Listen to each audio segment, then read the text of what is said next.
Hey there. We have all the mattresses out of the van today, and the reason is the slat bed needs a little bit of adjusting. And so what I want to do is remove it and fine tune it a little bit. Take it into the shop, do a little fine tuning, and hope that that actually makes this a little bit smoother. So what's happening is, as you know if you've watched other videos, this is a slat bed that actually lifts up, allowing for storage underneath or access to storage. You can actually access the storage from below.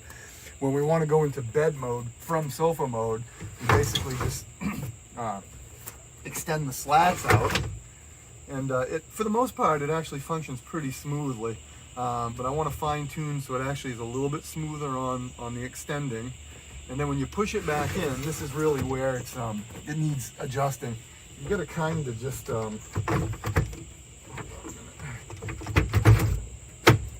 wiggle it a little bit to get it in. It's not always that rough, but what I'm hoping to do is make the modifications that will allow for this to push back in much more smoothly. So when we built this, it's very easy to take apart. There's actually, if you want to zoom in on these screws here, we have two hinges that hold this slat bed in place. All you need is a screwdriver. I'm going to remove these 6 screws, lift this on up, and bring it on into our condominium shop.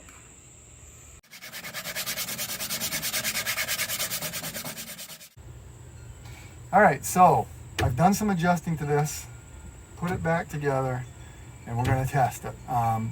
Like I originally said I was going to do, we sanded some of the slats here to round them to make for a smoother operation.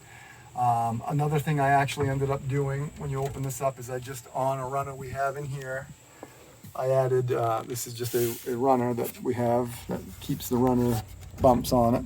I added a little bit of a shim just to make sure it provides an upward motion as you're pushing the bed back into sofa mode. And then the very last thing I did is I took 3/16 of an inch off each of the supporting legs of the pull-out, excuse me. So let's test this thing and see if we've accomplished what we're looking to accomplish. We want it smooth both ways. So what we got here, let's try that one more time, but that was quite smooth for the most part. But let's push it back in. Oh, it goes together much better, and then it actually comes out much better. This is a huge improvement. So I think the mission has been successful. Thanks for watching. More to come in additional videos.